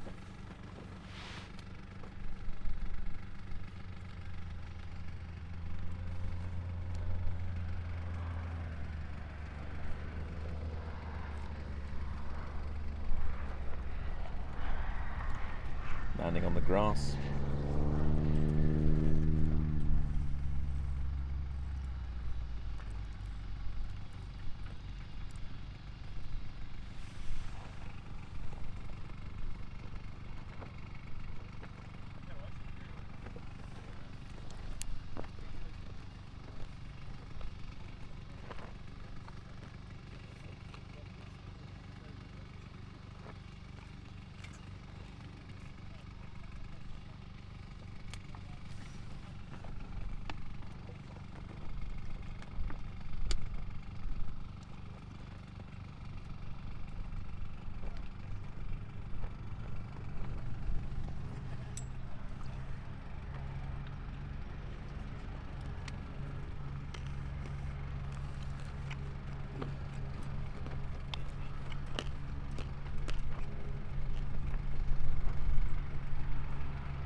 Brought to you by Tele2 IoT.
Right.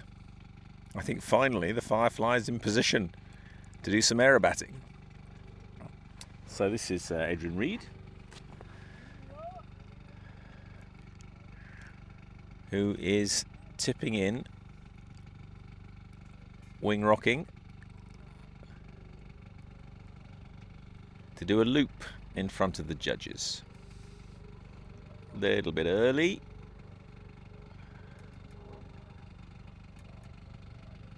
Float, float, float. Slightly egg-shaped loop. Needs more float at the top. And then up into the half Cuban. So up to the 45. Half roll.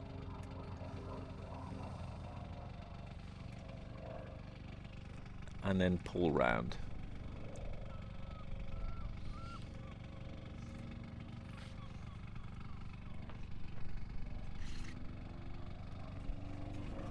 And now the full Cuban. So pull round. That's nicely positioned, just to the left of the judges. Down 45, half roll.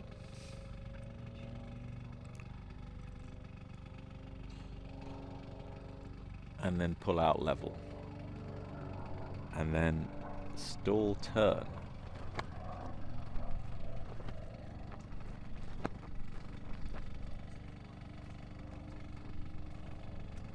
Good stall turn. Line straight down before you pull out. Very good. Now the goldfish. So we go up 45, half roll. She needs to get on with. Half up 45, half roll. And then pull round back through to the up 45 the other way. And when you reach the top, he's got to be in a position to do the spin. So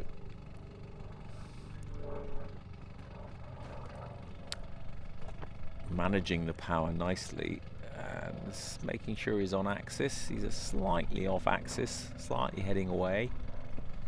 Now he needs to get into the spin. One turn spin, nicely done. And pull out. And then a roll off the top. Needed probably a little bit more of a straight line before he pulled up. Half roll. And now the 180. Is he going to carry on? And at this point I would do a 180 towards. Let's see which way he decides to go. He's waiting, which is correct. Give himself space to do the remainder of the sequence in the right place. Good, he's coming towards. Needs to make it nice and tight. Good competition turn. On axis, level off. Now, he's wing rocking at this stage. So he quite rightly believes he's not got enough height because the next figure goes down. So he's going to wing rock and reclaim some height before he then does the next figure, which takes quite a lot of height. So that's good. Good energy management, being aware of where you are, what height you're at in the box, knowing when you can't continue. Now hopefully he'll have planned that on the ground, saying that I will get to the 180 turn and then I will need to climb back up to get some height before I do the down section of the next infinity loop or figure of 8.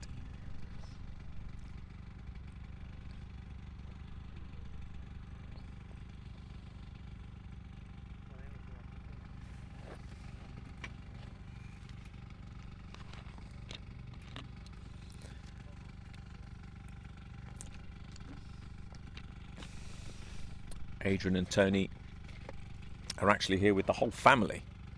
I think half of them are on the judging line, assisting, not judging. So it's a beautiful place to come and spend a family weekend all together. So here comes Adrian again, wing rocking to do the infinity sign. Needs to wait probably until he gets to the judges before he does the half roll. There's the half roll, and then he'll pull down probably a little bit early. You'd really want this to be in the center of the box, the half roll. So it's a bit left, but no big deal. He's doing it nicely on axis.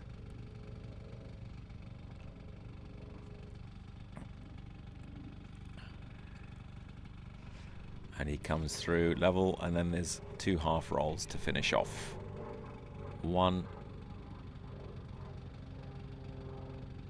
2. And there you go. Wing rocks for completion.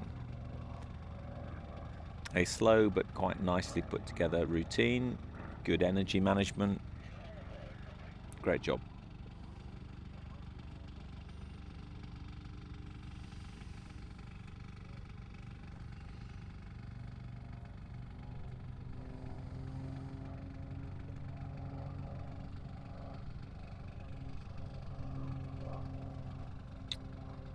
So we have a small question as to whether Arkan, who was due to fly 4th, is now going to fly at the end to complete this sports sequence. Yeah, we got one more.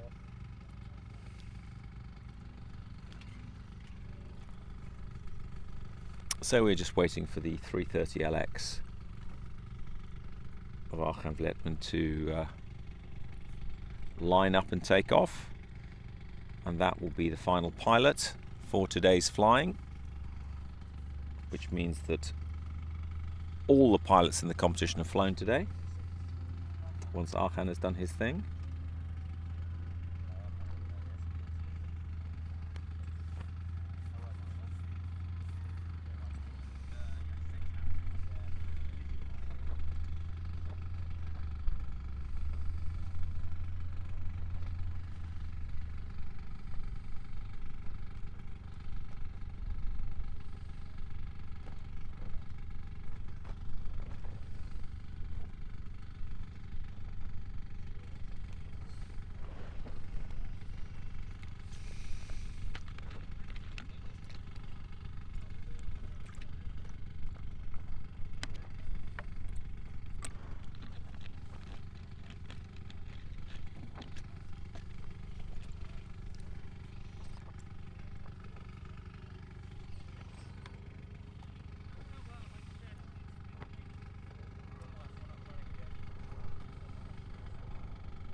Here's Adrian bringing the Firefly back to terra firma, flaps down.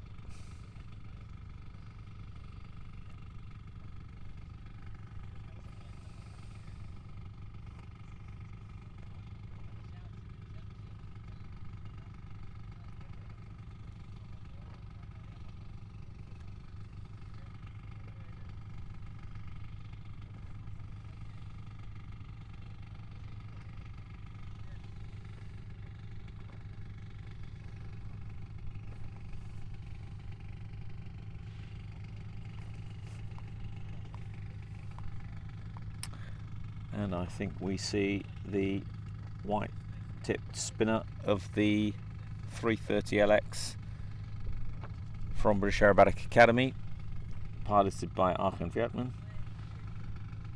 coming out to complete the sports sequence in this day's flying.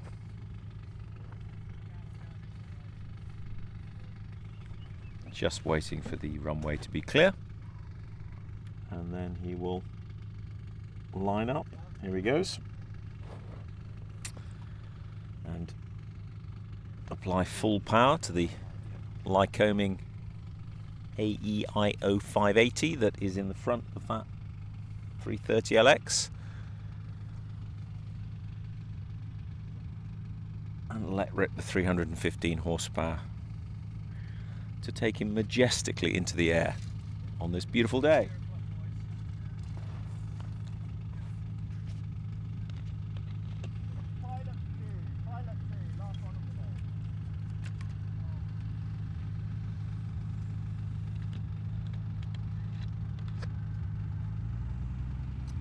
Arkan very sensibly wearing a helmet.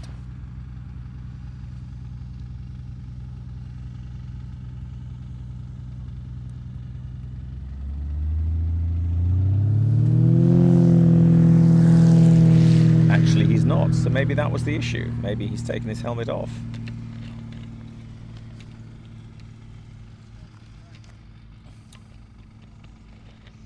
Effortless. And that's not max climb either. So, can he give us a nice, clean, centered, shaped sequence? We shall see.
And here comes Arkan, ready to begin his sports sequence in the 330LX for a loop at the centre.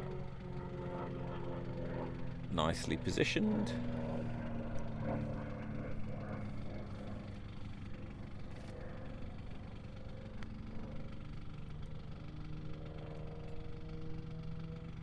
That's a better shape than many. Up into the half Cuban. Reverse. Half roll. And pull round. See how easily the extra rolls compared to the Firefly.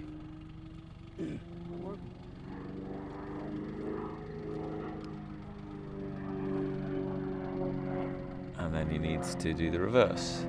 Go past the judges and then nicely positioned. Pull up. A big looping segment. Pull up and then over and down into the 45 for a half roll. Slight wobble on that exit, half roll. Into the stall turn. Straight up. Nice clean line into it. Pivot at the apex.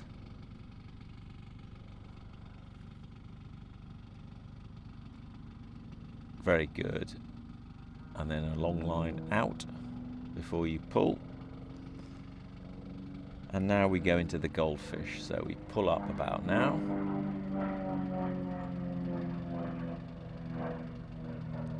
Half roll. Pull round. Actually, I suspect he's trying to position the spin right in front of the judges. We'll see how that goes. Pulling round, then up onto the 45 and then cap off and put it into a spin with a short line. For lots of speed, so he needs to pull back on the power actually at this point.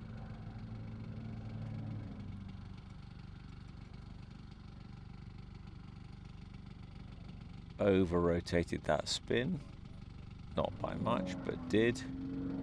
Straight out, and then need more of a straight line before for that roll off the top. And now going to do the 180 turn. Is he going to come towards or is he going to go away? What's the decision, Arkan? Wait until he get past the judges. Good. Keeping positioning in mind for the remainder of the sequence. He's going to go away. 60 degrees, bank, steady, clean turn till you're on headed reverse heading and then roll level. Very good. And now a half roll pull down.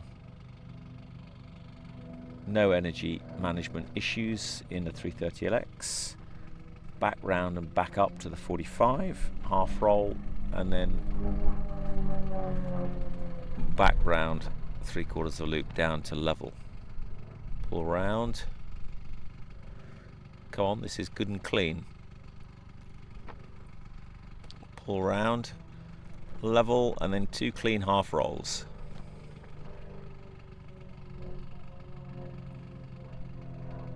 Very good. That was a good sequence. Good sequence from Arkan. Thank you kindly. And that is the final pilot of the final section. So we started with advanced this morning, we had unlimited, then we've had intermediate, and now we've had sports. So everybody has flown an unknown today. That is the complete day's flying on day 3 at the British Open and National Championships here at Sywell. Thank you, and we will see you tomorrow.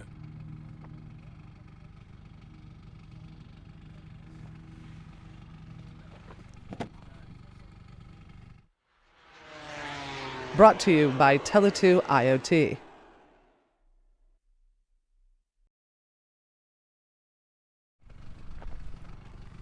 Hello.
great. Did that camera heat out? I think it might be. Well.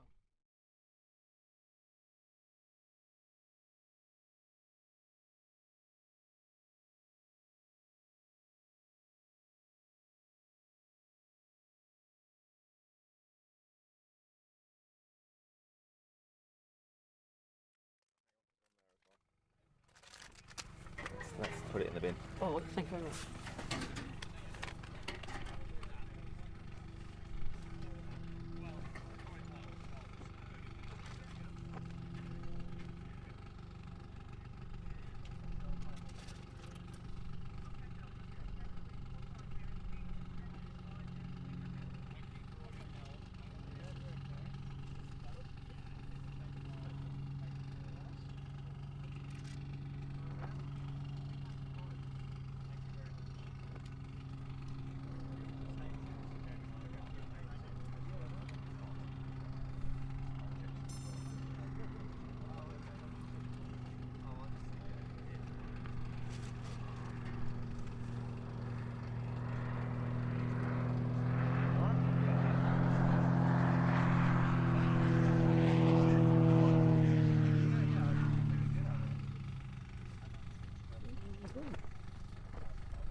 Brought to you by Tele2 IoT.